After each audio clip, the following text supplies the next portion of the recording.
ಒಬ್ಬ ಉತ್ತಮ ಶಿಕ್ಷಕ ಎಂದಿಗೂ ನಿವೃತ್ತರಾಗುವುದಿಲ್ಲ. ಅವರು ತಮ್ಮ ಶಿಷ್ಯರ ಹೃದಯದಲ್ಲಿ ಶಾಶ್ವತವಾಗಿ ಜೀವಿಸುತ್ತಾರೆ. 25 ವರ್ಷಗಳು ಕಳೆದರೂ ಗುರುವಿನ ಮೇಲಿನ ಪ್ರೀತಿ ಕಡಿಮೆಯಾಗಲಿಲ್ಲ, ಗೌರವ ಮಾಸಲಿಲ್ಲ, ಕೃತಜ್ಞತೆ ಕಣ್ಮರೆಯಾಗಲಿಲ್ಲ. ಕಿರಿಮಂಜೇಶ್ವರ ಪ್ರೌಢಶಾಲೆಯ ಹಳೆಯ ವಿದ್ಯಾರ್ಥಿಗಳು ತಮ್ಮ ಜೀವನದ ದಾರಿಯನ್ನು ತೋರಿಸಿದ ನೆಚ್ಚಿನ ದೈಹಿಕ ಶಿಕ್ಷಕರಾದ ಚಂದ್ರಶೇಖರ ಶೆಟ್ಟಿ ಅವರನ್ನು ಸೇವಾ ನಿವೃತ್ತಿಯ ಸಂದರ್ಭದಲ್ಲಿ ಸನ್ಮಾನಿಸಿದ ಕ್ಷಣ ಅದು ಕೇವಲ ಒಂದು ಕಾರ್ಯಕ್ರಮವಲ್ಲ, ಭಾವನೆಗಳ ಮಹಾಸಂಗಮವಾಗಿತ್ತು. ತರಗತಿಯ ಕೊಠಡಿಯಲ್ಲಿ ಪಾಠ ಹೇಳುವುದಕ್ಕಿಂತ ಹೆಚ್ಚಾಗಿ ಜೀವನದಲ್ಲಿ ಹೇಗೆ ನಿಲ್ಲಬೇಕು, ಶಿಸ್ತು ಎಂದರೇನು, ಪರಿಶ್ರಮದ ಮೌಲ್ಯ ಏನು, ವ್ಯಕ್ತಿತ್ವವನ್ನು ಹೇಗೆ ರೂಪಿಸಿಕೊಳ್ಳಬೇಕು ಎಂಬುದನ್ನು ತಮ್ಮ ಬದುಕಿನ ಮೂಲಕವೇ ಕಲಿಸಿದ ಗುರು ಅವರು.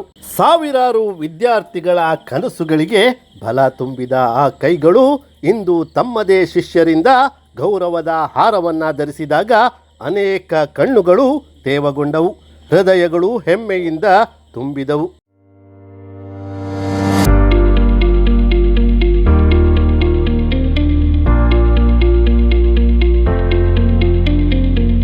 ಒಬ್ಬ ಶಿಕ್ಷಕರ ನಿಜವಾದ ಸಂಪತ್ತು ಹಣವಲ್ಲ, ಅಧಿಕಾರವಲ್ಲ.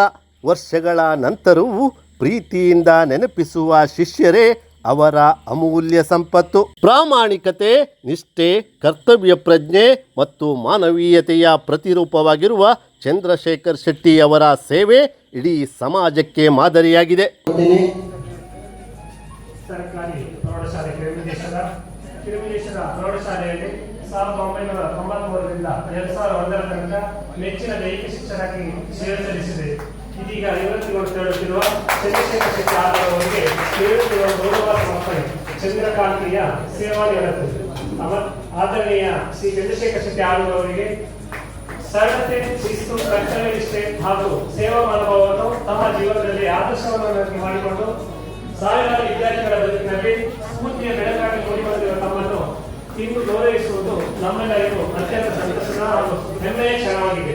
ಕುಂದಾಪುರ ತಾಲೂಕಿನ ಆಲೂರು ಗ್ರಾಮದ ಶ್ರೀ ದುರ್ಗಮ್ಮ ಶೆಟ್ಟಿ ಮತ್ತು ಶ್ರೀಮತಿ ಉತ್ತಮ ಶೆಟ್ಟಿ ದಂಪತಿಯ 4 ಗಂಡು ಹಾಗೂ 4 ಹೆಣ್ಣು ಮಕ್ಕಳಲ್ಲಿ ಕಿರಿಯ ಮಗನಾಗಿ ಜನಿಸಿದ ನೀವು ಬಾಲ್ಯದಿಂದಲೇ ಶಿಸ್ತು, ಪರಿಶ್ರಮ ಹಾಗೂ ಮಾನವೀಯ ಮೌಲ್ಯಗಳನ್ನು ಮೈಗೂಡಿಸಿಕೊಂಡು ಜೀವನದಲ್ಲಿ ಆದರ್ಶ ವ್ಯಕ್ತಿತ್ವವನ್ನು ರೂಪಿಸಿಕೊಂಡಿದ್ದೀರಿ. 1992ರಲ್ಲಿ ಶಿಕ್ಷಕ ಹೇಗೆ ಗುರುವಾಗಬಹುದು ಅನ್ನೋದನ್ನು ತೋರಿಸಿಕೊಟ್ಟಂತ ಎಲ್ಲ ಹಳೆ ವಿದ್ಯಾರ್ಥಿಗಳಿಗೆ ನನ್ನನ್ನು ಗೌರವಿಸಿದ್ದಕ್ಕಾಗಿ ಮೊದಲಿಗೆ ಅಭಿನಂದನೆಗಳನ್ನು ಸಲ್ಲಿಸಿದೆ. ಒಳ್ಳೆ ಹೆಸರು ಇಟ್ಟಿದೆ, ಚಂದ್ರಕಾಂತಿಯ ಸೇವಾ ನಿವೃತ್ತಿ. ಒಬ್ಬ ಶಿಕ್ಷಕನಿಗೆ ಅತ್ಯಂತ ಖುಷಿ ಆಗುವುದೇನೆಂದ್ರೆ ಸ್ಟೇಟು, ನ್ಯಾಷನಲ್ ಅವಾರ್ಡ್ ಎಲ್ಲ ಬರುವುದರಲ್ಲಿ ಖುಷಿ ಇಲ್ಲ. ಯಾಕಂದ್ರೆ ಒಳಗಡೆ ಒಂದು ಅಂಶ ಕಾಡ್ತದೆ. ಇದಕ್ಕೆ ನಾನು ಅಪ್ಲಿಕೇಶನ್ ಹಾಕಿದ್ದೆ, MLA ಹತ್ರ ಹೋಗಿದ್ದೆ, ಮಿನಿಸ್ಟರ್ ಹತ್ರ ಹೋಗಿದ್ದೆ ಅಂತೆಲ್ಲ ಒಳಗಡೆ ಹುಳುಕು ಕಾಡ್ತಾರೆ. ಅದೇ ನೀವು ಇಷ್ಟು ಜನ ಇವತ್ತು ಸನ್ಮಾನ ಮಾಡಿದ್ರಲ್ಲ, ಇದು ಯಾವ ರಾಷ್ಟ್ರ ಅಲ್ಲ, ಪ್ರಪಂಚಕ್ಕೆ ಒಂದು ಪ್ರಶಸ್ತಿ ಅಂತ ನಾನು ನನ್ನ ಫ್ಯಾಮಿಲಿ ಒಟ್ಟಾಗಿ ನನ್ನ ಹೆಂಡತಿ, ಮಕ್ಕಳು, ತಂದೆ ತಾಯಿ, ಅತ್ತೆ ಮಾವ ಎರಡೂ ಕುಟುಂಬದ ಪರವಾಗಿ ಅತ್ಯಂತ ಗೌರವದಿಂದ ನಾನು ಸ್ವೀಕರಿಸ್ತೇನೆ. ವೇದಿಕೆ ಮೇಲಿರುವ ಗಣ್ಯರೇ ನೋಡಿ, ದುಬೈದಿಂದೆಲ್ಲ ಫೋನ್ ಮಾಡ್ತಾ ಇದ್ದಾರೆ ಕುಂಡಲಿ. ವೇದಿಕೆ ಮೇಲಿರುವ ಎಲ್ಲ ಗಣ್ಯರೇ, ವಿದ್ಯಾರ್ಥಿ ಮಿತ್ರರೇ, ಹಿರಿಯರಾದಂತಹ ಪ್ರಭಾಕರಾಚಾರ್ಯವರೇ, ಸದಾಶಿವ ಶಾನ್ಭಾಗ್ರೆ, ಆತ್ಮೀಯರವರ ಹೆಸರು ಗೊತ್ತಿಲ್ಲ, ಎಲ್ಲ ಹಿರಿಯರನ್ನ ಗೌರವಿಸಿಕೊಳ್ತೇನೆ.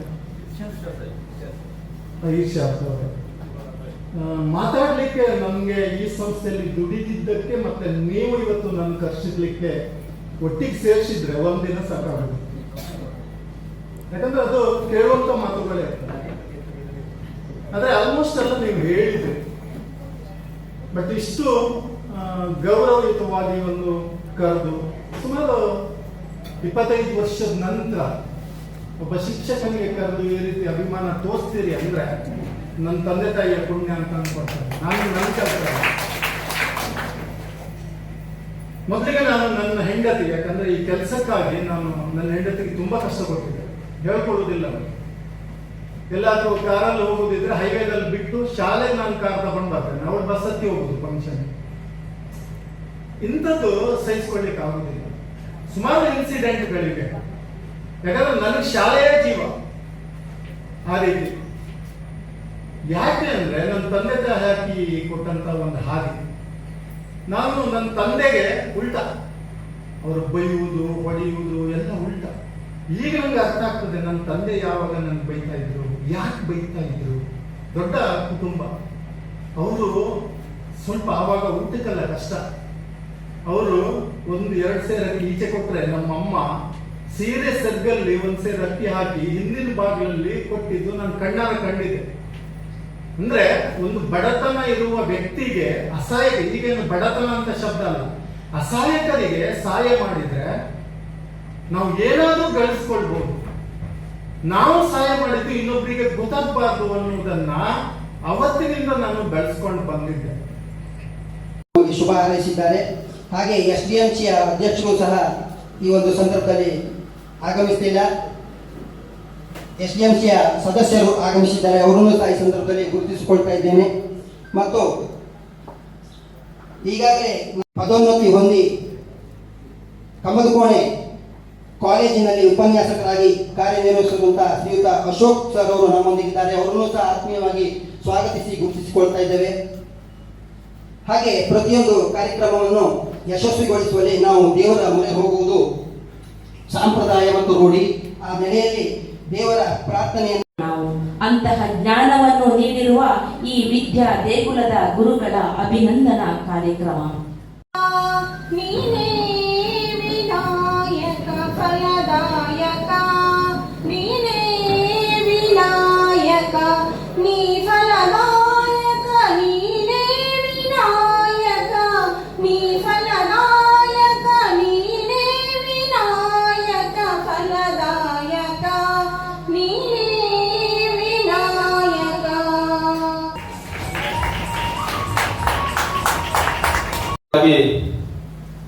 ನಮ್ಗೆಲ್ರಿಗೂ ಗೊತ್ತಿರುವಂತೆ ನಮ್ಮ ತಿರುಮಂಜೇಶ್ವರ ಪ್ರೌಢಶಾಲೆ ಇವತ್ತು ನಮ್ಮ ದೈಹಿಕ ಶಿಕ್ಷಣ ಶಿಕ್ಷಕರಾದಂಥ ಚಂದ್ರಶೇಖರ್ ಶೆಟ್ಟರು ನಿವೃತ್ತಿಯನ್ನ ಹೊಂದಿದಂತಹ ವಿಷಯ ನಮಗೆ ಕಳೆದ 30ನೇ ತಾರೀಕು, ಕಳೆದ ತಿಂಗಳ 30ನೇ ತಾರೀಕು ಜೂನ್ ನಿವೃತ್ತಿ ಹೊಂದಿದಂಥ ವಿಷಯ ನಮ್ಮೆಲ್ಲರ ಗಮನಕ್ಕೆ ಬಂದ ಕೂಡಲೇ ಹೇಗಂತ ಹೇಳಿದ್ರೆ ಬೇರೆ ಬೇರೆ ರೀತಿಯಲ್ಲಿ, ಅಂದ್ರೆ ನಿವೃತ್ತಿ ಆಗ್ತಾ ಇರುವಂತದ್ದು ನಮ್ಮ ಹಳೆ ವಿದ್ಯಾರ್ಥಿಗಳಿಗೆ ಏಕೆ ಗೊತ್ತಾಗೋದಿಲ್ಲ. ಸೋಷಿಯಲ್ ಮೀಡಿಯಾ ಇರುವುದು, ಬೇರೆ ಬೇರೆ ಕಡೆ ನಮ್ಮ ಅಧ್ಯಾಪಕರಿಗೆ ನಿವೃತ್ತಿ ಆಗ್ತಾ ಇದೆ ಎನ್ನುವಂತ ಸುದ್ದಿ ನಮ್ಮ ಹಳೆ ವಿದ್ಯಾರ್ಥಿಗಳ ಕಿವಿಗೆ ಬಿದ್ದಾಕ್ಷಣ ನಮ್ಮ ಹಳೆ ವಿದ್ಯಾರ್ಥಿಗಳೆಲ್ಲರೂ ಕೂಡ ಒಂದಿಷ್ಟು ಜನ ಒಂದು ಕಾರ್ಯಕ್ರಮವನ್ನು ಆಯೋಜಿಸಬೇಕು ಎನ್ನುವಂತ ರೀತಿಯಲ್ಲಿ ನಿರ್ಧಾರವನ್ನು ಮಾಡಿದರು.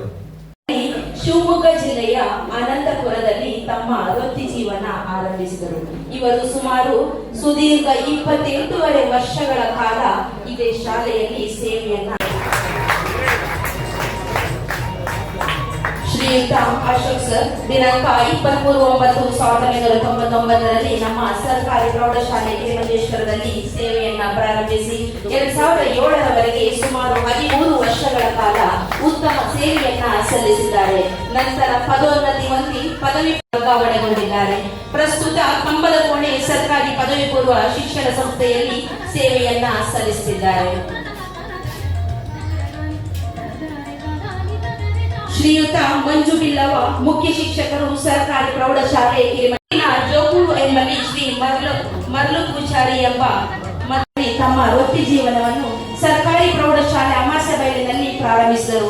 ಅಲ್ಲಿ ಸುಮಾರು 12 ವರ್ಷಗಳ ಕಾಲ ಸೇವೆಯನ್ನ ಸಲ್ಲಿಸಿರುತ್ತಾರೆ. ನಂತರದ ಸರ್ಕಾರಿ ಪ್ರೌಢಶಾಲೆ ಮರವಂತೆಯಲ್ಲಿ 1 ವರ್ಷ ಸೇವೆ ಸಲ್ಲಿಸಿ ಅಲ್ಲಿ ಪದೋನ್ನತಿ ಹೊಂದಿ 9/11/2020ರಿಂದ ಸರ್ಕಾರಿ ಪ್ರೌಢಶಾಲೆ ತಿರುಮಂಜೇಶ್ವರದಲ್ಲಿ ಮುಖ್ಯ ಶಿಕ್ಷಕರಾಗಿ ಸೇವೆ.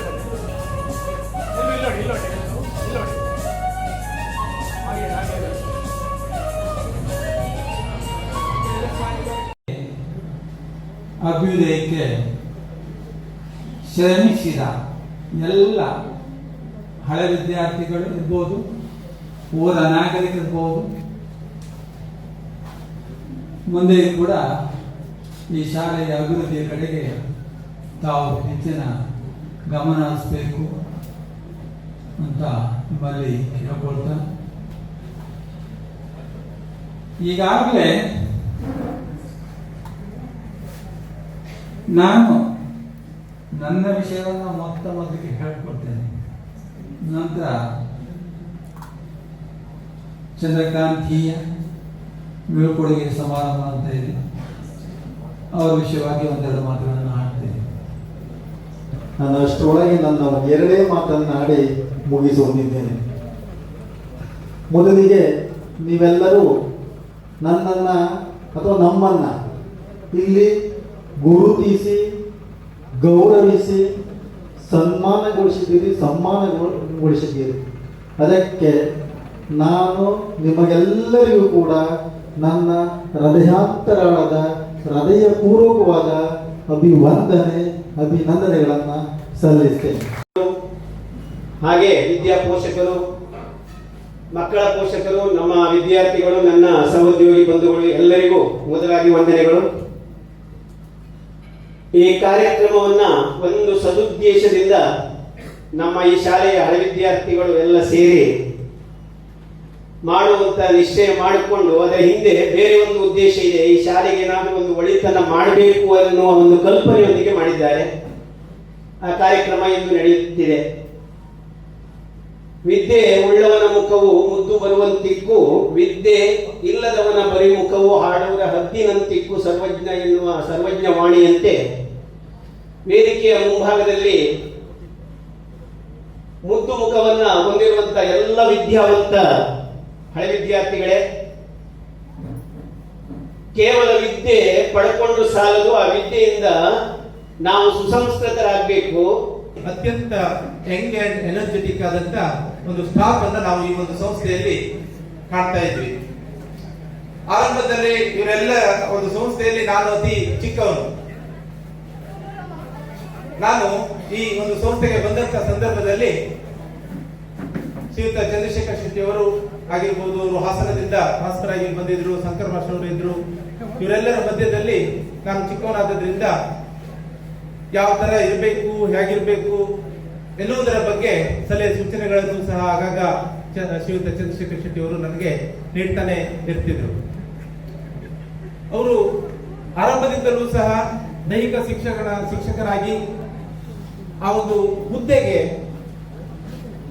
ನಿಜವಾಗಿಯೂ ನ್ಯಾಯವನ್ನು ದೊರಕಿಸಿ ಕೊಟ್ಟಿದ್ದಾರೆ ಅಂತ ಹೇಳ್ಬಹುದು. ಅವರು ಪ್ರತಿನಿತ್ಯ 8:15 ಅಷ್ಟೊತ್ತಿಗೆ ಶಾಲೆ 9:30 ಸ್ಟಾರ್ಟ್ ಆದ್ರೂ ಸಹ 8:00 ಬಂದು ಸಂಸ್ಥೆಯಲ್ಲಿ ವಿದ್ಯಾರ್ಥಿಗಳಿಗೆ ತರಬೇತಿಗಳನ್ನು ಕೊಡುವಂತದ್ದಾಗಿರ್ಬಹುದು, ಶಿಸ್ತಿಗೆ ಸಂಬಂಧಪಟ್ಟಂತದ್ದಾಗಿರ್ಬಹುದು, ಈ ಎಲ್ಲ ಕಾರ್ಯಗಳ ಒಂದು ನೇತೃತ್ವವನ್ನು ಅವರು ವಹಿಸ್ತಾ ಇದ್ರು. ನಾವು 1994ರಲ್ಲಿ ಬಂದಂತ ಸಂದರ್ಭದಲ್ಲಿ ನಮ್ಮ ಈ ಸಂಸ್ಥೆಗೆ 10 ವರ್ಷ ಆಗಿತ್ತು.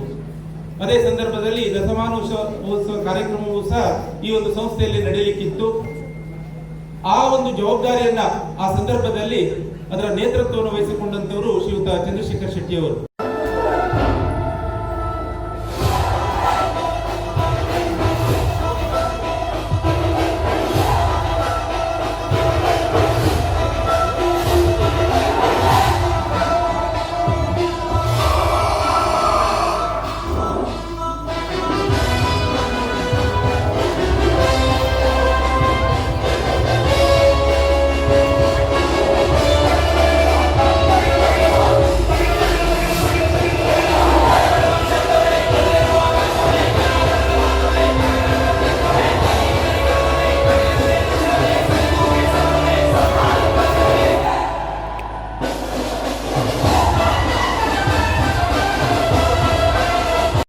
ಚಂದ್ರಶೇಖರ ಶೆಟ್ಟಿ ಅವರು 30 ಜೂನ್ 2026ರಂದು ಔಟ್ಗೋಯಿಂಗ್ ಬ್ಯಾಚ್ ನಮ್ದು. ನಾನು ಪ್ರಾಥಮಿಕ ಶಿಕ್ಷಣವನ್ನ ಪಡೆದಿರುವಂತದ್ದು ಸರ್ಕಾರಿ ಹಿರಿಯ ಪ್ರಾಥಮಿಕ ಶಾಲೆ ಕಿರಿಮಂಜೇಶ್ವರದಲ್ಲಿ. ಆಗಿನ ಎಜುಕೇಶನ್ ನಿಮ್ಮೆಲ್ಲರಿಗೂ ಗೊತ್ತೇ ಇದೆ. ಈಗಿನ ಎಜುಕೇಶನ್ನಿಗೂ ಮತ್ತೆ ಆಗಿನ ಎಜುಕೇಶನ್ನಿಗೂ ಹೋಲಿಕೆ ಮಾಡುವ ಹಾಗೆ ಇಲ್ಲ. ನಾವು ಒಂದು 6th 5th ಬರುವವರೆಗೂ ನಾವ್ ಏನ್ ಕಲ್ತಿದ್ದೇವೆ ಅಂತ ನಮ್ಗೆ ನೆನ್ಪು ಮಾಡ್ಕೊಳ್ಳಿಕ್ಕೂ ಸಾಧ್ಯ ಇಲ್ಲ, ಅಂತಹ ಎಜುಕೇಶನ್ ಸಿಸ್ಟಮ್ ಇತ್ತು. ಬಟ್ 6th ಮತ್ತೆ 7th ಬರುವಾಗ ಒಂದ್ಸರಿ ಎಲ್ಲ ಫುಲ್ ಇಡೀ ಶಾಲೆಯ ಸ್ಟಾಫ್ ಚೇಂಜ್ ಆಗಿ ಒಳ್ಳೊಳ್ಳೆ ಶಿಕ್ಷಕರಿಂದ ನಮ್ಮ ಶಾಲೆಗೆ ಆಗಮಿಸಿತು. ಅಲ್ಲಿಂದ ನಮ್ಮ ಶಿಕ್ಷಣಕ್ಕೆ ಒಂದು ಭದ್ರ ಬುನಾದಿ ಸಿಕ್ತು 6th ಮತ್ತು 7th ಅಲ್ಲಿ. ಅಲ್ಲಿ ನಾವು ಪ್ರಾಥಮಿಕ ಶಿಕ್ಷಣವನ್ನ ಪಡ್ಕೊಂಡು ಏನೋ ಒಂದು ಹೊಸದೇನೋ ಇದೆ ಹೈಸ್ಕೂಲ್ ಅಲ್ಲಿ ಪ್ರೌಢ ಶಿಕ್ಷಣವನ್ನ ಪಡ್ಕೊಳ್ತೇವೆ ನಾವು ಅನ್ನೋ ಒಂದು ಕನಸನ್ನು ಹೊತ್ಕೊಂಡು ಈ ಶಾಲೆಗೆ ನಾವು ಬಂದದ್ದು. ಏನೋ ಬೆಳಕು ಕಣ್ಣು ನಮ್ದು, ಏನೋ ಹೊಸ್ತಿದೆ, ಮತ್ತೆ ಅದ್ರ ಜೊತೆಗೆ ನಮ್ಮ ಟೀನೇಜ್ಗಳು ಏನೋ ಹೊಸ್ತಿದೆ ಅನ್ನೋ ಒಂದು ಆಸೆ ಇದೆ ಈ ಶಾಲೆಗೆ ಬಂದದ್ದು. ನಾವು ಬಂದು ಒಂದು 2-3 ತಿಂಗಳಿರ್ಬೋದು, 93 ಅಲ್ಲ ಸರ್ ಇಲ್ಲಿ ಬಂದದ್ದು. ಆ ಸಮಯದಲ್ಲಿ ಸರ್ ಬಂದ್ರು. ಸರ್ ಎಂತ ಹೇಳ್ತಾರೆ, ಫಸ್ಟ್ ಇಂಪ್ರೆಷನ್ ಹೇಗಿತ್ತಂದ್ರೆ ಅವರನ್ನ ನೋಡುವಾಗಲೇ ಕೈ ಕಾಲಲ್ಲಿ ನಮ್ದು ಗಡಗಟ್ಟಿ ಹೋಗ್ತಾ ಇತ್ತು. ಸರ್ ಮತ್ತು ಬಿಸಿಲು ಬಾರಿಸಿದ್ರೆ ಇಡೀ ಶಾಲೆಯ ಮಕ್ಕಳು ಗ್ರೌಂಡ್ ಅಲ್ಲಿ ನಿಲ್ತಾ ಇದ್ರು. ಅಂತಹ ಶಿಸ್ತು, ಅಂತಹ ಒಂದು ಏನು ಸ್ಟ್ರಿಕ್ಟ್ ಅಂತ ಸರ್ ಹೇಳ್ಬೋದು. ಮತ್ತು ಜಾಸ್ತಿ ನೀರು ಕುಡಿಬೇಕು, ಯೋಗ ಮಾಡಿ, ಪ್ರಾಣಾಯಾಮ ಮಾಡಿ, ಈ ರೀತಿ ಟೀಚರ್ಸ್ ಗಳಿಗೆ ಒಂದು ರೀತಿ ಆಪ್ತ ಸಮಾಲೋಚನೆ ರೀತಿಯಲ್ಲಿ ಕೂರಿಸ್ಕೊಂಡು ಹೇಳ್ತಾ ಇದ್ರು. ನಮ್ಮ ಸ್ಟಾಫ್ ತುಂಬಾ, ನಾವು 13 ಜನ ಟೀಚರ್ಸ್ ಇದ್ದೇವೆ. ಅದರಿಂದಲೇ ಒಂದು ಸಣ್ಣ ಮೀಟಿಂಗ್ ಆ ರೀತಿ ತುಂಬಾ ಸಜೆಷನ್ಗಳನ್ನು ನಮಗೆ ಕೊಡ್ತಾ ಇದ್ರು. ಆ ನಿಟ್ಟಿನಲ್ಲೂ ಸಹ ನಾವು ನಿಮಗೆ ಚಿರಋಣಿಗಳು ಸರ್. 94 SSLC ಪಾಸ್ ಆಗಿದ್ದು, 94 ಅಲ್ಲಿ ನಾನು ಹೈಸ್ಕೂಲ್ ಎಲಿಮೆಂಟರಿ ಇಲ್ಲಿ ನಮ್ಮ ಮಾದರಿ ಶಾಲೆಯಲ್ಲಿ ಮಾಡಿದ್ದು. ಮಾದರಿ ಶಾಲೆಯಲ್ಲಿ ನಾನು ಒಂದು ಸಾಮಾನ್ಯ ವಿದ್ಯಾರ್ಥಿ ಆಗಿದ್ದೆ. ಅದೇ SSLC ಅಲ್ಲಿ ನಾನು ಒಂದು ಫಸ್ಟ್ ಕ್ಲಾಸ್ ಅಲ್ಲಿ ಪಾಸ್ ಆಗಲಿಕ್ಕೆ ನಮ್ಮ ಸಂಕರ್ ಸರ್ ಅವರು ಮತ್ತೆ ಚಂದ್ರಶೇಖರ್ ಸರ್ ಅವರು ತುಂಬಾ ಸಹಾಯ ಮಾಡಿದ್ದಾರೆ. ಅವರಿಗೆ ನನ್ನ ತುಂಬ ಹೃದಯದಲ್ಲಿ ತಿಳಿಸಿದ್ದಾರೆ.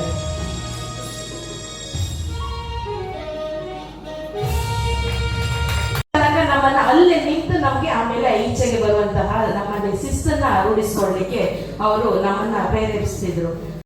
ವಿಷಯಾಧಾರಿತ ಟೀಚರ್ಗಳಿಗಿಂತ ವಿದ್ಯಾರ್ಥಿ ಜೀವನದಲ್ಲಿ PT ಟೀಚರ್ ಅನ್ನೋರು ನಮ್ಗೆ ಬಹಳ ಆತ್ಮೀಯರಾಗಿರ್ತಾರೆ.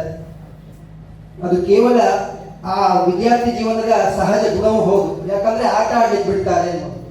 ನಮ್ಗೆ ಆಟ ಆ ಸಂದರ್ಭದಲ್ಲಿ ಆಟವೇ ಪ್ರಧಾನ ಆಗಿರ್ತದೆ. ಯಾಕಂದ್ರೆ ಈಗಾಗಲೇ ನಾನು ಹೇಳಿದ ಹಾಗೆ ಇದೊಂದು ಪ್ರೌಢಶಾಲೆ. ಪ್ರೌಢ ಅಂದ್ರೆ ನಾವು ಅಶೋಕ್ ಟೀಚರು ಸೋಷಿಯಲ್ ಸೈನ್ಸ್ಗೆ ರೋಲ್ ಮಾಡಲಿ, ಎಲ್ಲ ಟೀಚರ್ಗಳು, ಹಿಂದಿ ಟೀಚರ್ ಅವರು ಕೂಡ ರೋಲ್ ಮಾಡಿದ್ರು.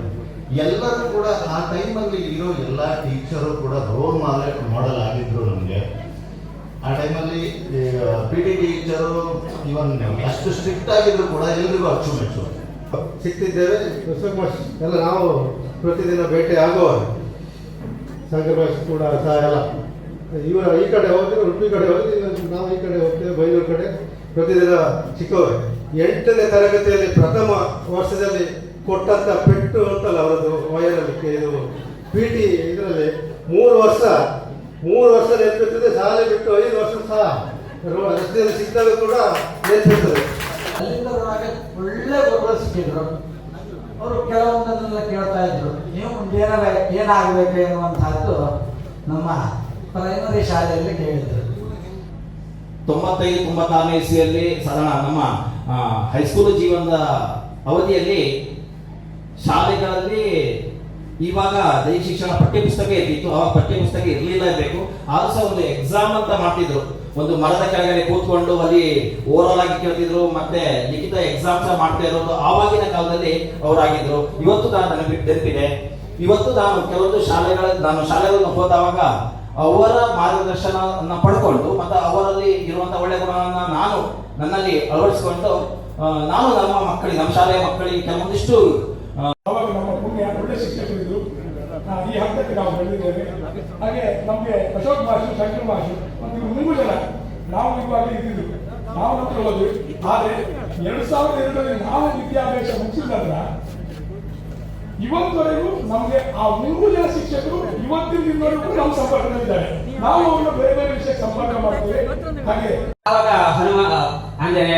ಆಂಜನೇಯನಿಗೆ ವಾಲ್ಮೀಕಿ ಮಹರ್ಷಿಗಳು ಹೇಳ್ತಾರಂತೆ, ಕಾರಣ ನೀನು ಹೋದ ಸಮಯ ಆಗಿತ್ತು, ಅಂದ್ರೆ ನೀನು ಕ್ರೋಧದಿಂದ ಹೋಗಿದ್ದೆ, ನೀನು ಕಾಣುವ ದೃಷ್ಟಿ ಕ್ರೋಧದಿಂದ ಇರುವುದಕ್ಕೆ ಅದೆಲ್ಲ ಕೆಂಪಾಗಿ ಕಾಣಿಸಿತು ಅಷ್ಟೇ. ನಾವು ಹಾಗೆ ಮನುಷ್ಯರು ಹಾಗೆ ಇದನ್ನು ಅಳವಡಿಸಿಕೊಳ್ಳೋದಾದ್ರೆ ನಿಜ ಜೀವನಕ್ಕೆ ಅಳವಡಿಸಿಕೊಳ್ಳೋದಾದ್ರೆ ಎಷ್ಟು ಮಾಹಿತಿ ಇದೆ ನೋಡಿ ಅದರಲ್ಲಿ. ಇಲ್ಲದಿದ್ರೆ ನಾವು ವ್ಯಕ್ತಿಗಳನ್ನ ಯಾವ ದೃಷ್ಟಿಯಿಂದ ನೋಡ್ತೇವೆ, ಆ ಸಮಯ ಹೇಗಿರುತ್ತೆ ಅದಕ್ಕೆ ಸರಿಯಾಗಿ ಆ ತರ ನಾವು ವ್ಯಕ್ತಿಗಳ ಬಗ್ಗೆ ನಮ್ಮ ಅಭಿಪ್ರಾಯ ಇರುತ್ತೆ ಅಂತ ಸರ್ ಆ ಸಮಯದಲ್ಲಿ ಹೇಳಿದ್ರು. ನಾನು ಅದನ್ನ ಜೀವನದಲ್ಲಿ ತುಂಬಾ ಅಳವಡಿಸಿಕೊಂಡಿದ್ದೆ.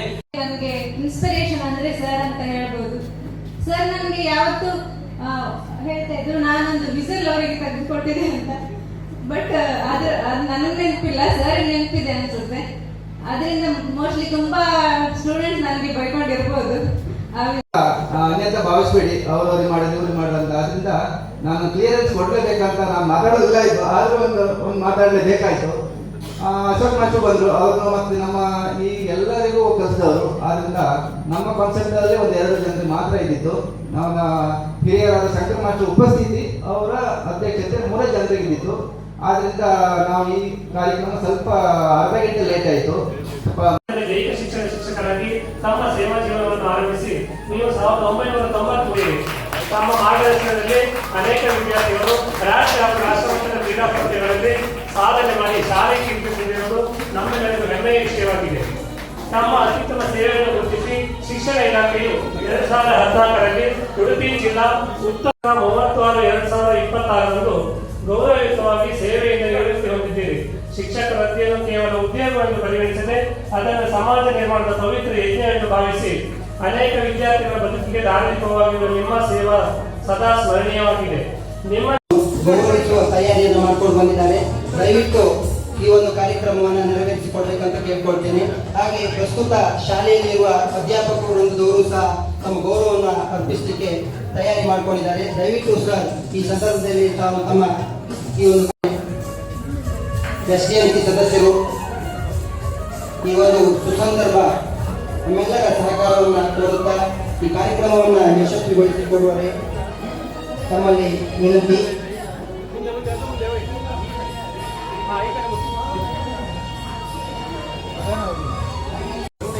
ನಮ್ಮ ಹೆಮ್ಮೆಯ ದೈಹಿಕ ಶಿಕ್ಷಕರಾದ ಚಂದ್ರಶೇಖರ್ ಸರ್ ಇತ್ತೀಚೆಗೆ ವೃತ್ತಿಯಿಂದ ನಿವೃತ್ತರಾಗಿದ್ದು, ಇಂಥ ಅಪ್ರತಿಮ, ಅಸಾಮಾನ್ಯ ಮತ್ತು ಅಪರೂಪದ ವ್ಯಕ್ತಿತ್ವದ ಗುರುಗಳು ನಮಗೆ ದೊರೆತಿರುವುದು ಹೆಮ್ಮೆಯ. ಇಂದು ಗುರುವಿಗೆ ಶಿಷ್ಯರು ಸಲ್ಲಿಸಿದ ಈ ಗೌರವ ಕೇವಲ ಒಂದು ಸನ್ಮಾನವಲ್ಲ, ಅದು ಪ್ರೀತಿಯ ಪ್ರತೀಕ, ಕೃತಜ್ಞತೆಯ ಕಾಣಿಕೆ. 25 ವರ್ಷಗಳು ಕಳೆದರೂ ಗುರುವಿನ ಪಾಠ ಮತ್ತು ಪ್ರೀತಿ ಎಂದಿಗೂ ಮಸುಕಾಗುವುದಿಲ್ಲ ಎಂಬುದಕ್ಕೆ ಜೀವಂತ ಸಾಕ್ಷಿ. ಒಬ್ಬ ಶಿಕ್ಷಕನ ನಿಜವಾದ ಸಂಪತ್ತು ಅವರ ಶಿಷ್ಯರ ಯಶಸ್ಸು. ಅದೇ ಯಶಸ್ವಿ ಶಿಷ್ಯರು ಇಂದು ತಮ್ಮ ಗುರುವಿನ ಮುಂದೆ ತಲೆಬಾಗಿದ್ದಾರೆ. ಇದಕ್ಕಿಂತ ದೊಡ್ಡ ಪ್ರಶಸ್ತಿ ಒಬ್ಬ ಶಿಕ್ಷಕರಿಗೆ ಮತ್ತೊಂದಿಲ್ಲ.